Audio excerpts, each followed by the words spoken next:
obviously every week you review Dynamite on your podcast, and you despair at the state of wrestling. Now, I interviewed Tony Khan in December for Inside the Ropes magazine. And January and part of February.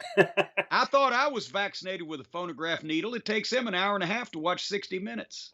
But I asked him about you, and I kind of said, look, Jim Cornette's been very critical of Dynamite. He's been complimentary of some stuff recently, and he maintained that he's glad that you're enjoying it more.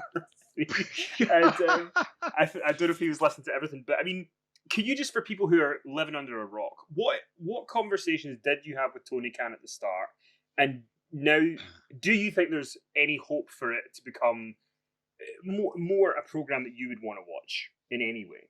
Well, I have to watch what I say because it's common knowledge from Tony Khan's side. I believe I have an NDA, nothing over anything sexual, but I have an NDA with Mr. Khan about AEW because I spoke to him.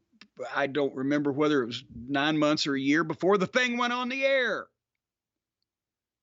And here's the thing. He's a nice guy. He's too nice. He's way too nice to be in a position he's in. And he's also too inexperienced. And just like Dixie Carter, except he's not vain. Tony Khan's not an egotistical maniac that wants her own reality TV show, Real Housewives of Antioch, Tennessee, or whatever. But when I first spoke to him, I've said this, and that's not anything that violates a non-disclosure. I heard two things. Number one, who he was going to be in business with as his main wrestlers. And I'm not talking about, I was even for Chris Jericho at that point. I didn't know that Chris was going to turn out to be a right-wing lunatic having a midlife crisis that thinks he's a fucking rock star. But I heard about the Hardley Boys and Twinkle Toes, and I said, okay, they can't be serious, and they can't realize what wrestling is. They're going to do the same kind of shit that they do that gets them over at the expense of everybody else and in the business and the business itself.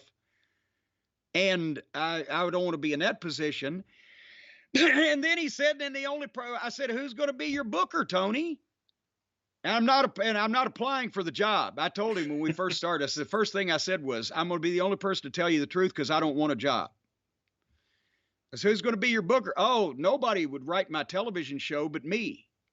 And at that point, everything he said was like Peanuts' parents. I just tuned it out because I knew what was going to happen, and the past 3 years have proven me right. I don't care whether a lot of people watch the show or little people watch the show. I don't care whether they sell out or draw 50 people. It's rotten fucking wrestling overall. There are bright spots, cmpunk, MJF, FTR, other people that I praise, but a lot of it is fucking cable access on national TV, and the reason why that they keep that spot is because the standards of TV ratings have fallen so far that apparently now if you get 800,000 or 900,000 people on a Wednesday night watching TBS, they like that. They would have, 30 years ago when I worked for Turner Broadcasting, if we'd have done 800,000 people at 8 o'clock on a Wednesday night, they'd have come in with ball-peen hammers and cleared us out. But nevertheless, I knew from the start what it was. I was waiting to see if they could prove me wrong. They didn't. That's the problem.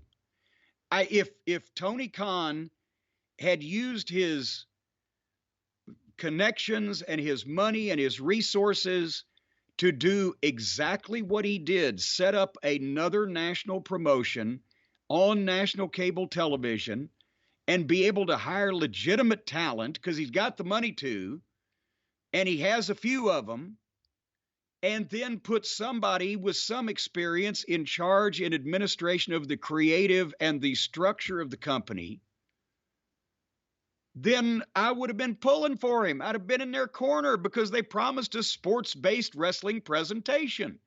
What we got was fucking outlaw indie guys that have never been on television, that weren't ready for it, that had no experience at it, doing their version of comedy parody wrestling. And so I wasn't for it. It's that simple. And I don't know why everybody has to look for an ulterior motive in the things I say. If I'm watching a show and the shit don't make sense and people are not doing what they're supposed to be doing, I'm going to remark on that. But I also praise when they actually get it right. The problem is that's only in the segments that somebody's in there that has enough pull with Tony that he'll leave them alone and they can do what they want to do, a la cmpunk or MJF. Or I wish FTR could get in that category, but they're still wrestling fucking ludicrous matches with opponents that don't deserve to be in the ring with them. In some cases, instead of, I mean, the people have gotten them over organically because the fans have smartened up to them. So Tony, kind of like Dixie, there was hysteria around these fucking dipshits from the Bullet Club or the Elite or whatever their deal was. And they've got a band of really devoted fans, just not more than 1 million of them, because that's where they're stuck. And as a result, they have given up on trying to get any of the millions and millions of people who used to watch wrestling 10 years ago and 20 years ago back with a wrestling product. And instead, they just want to go out and have fun with their friends and break furniture and jump off high places. And that's what I knew was going to happen. And that's why I didn't want to be involved in it. I'm too old to have a job on a regular basis anyway, but I would have been more than happy to compliment and or assist any legitimate, serious effort at having a fucking decent goddamn wrestling promotion. Vince, a team of psychiatrists could spend a career working on Vince McMahon, and in the end, Vince would still be Vince, and the psychiatrist would be in a rubber room at the Puzzle Factory.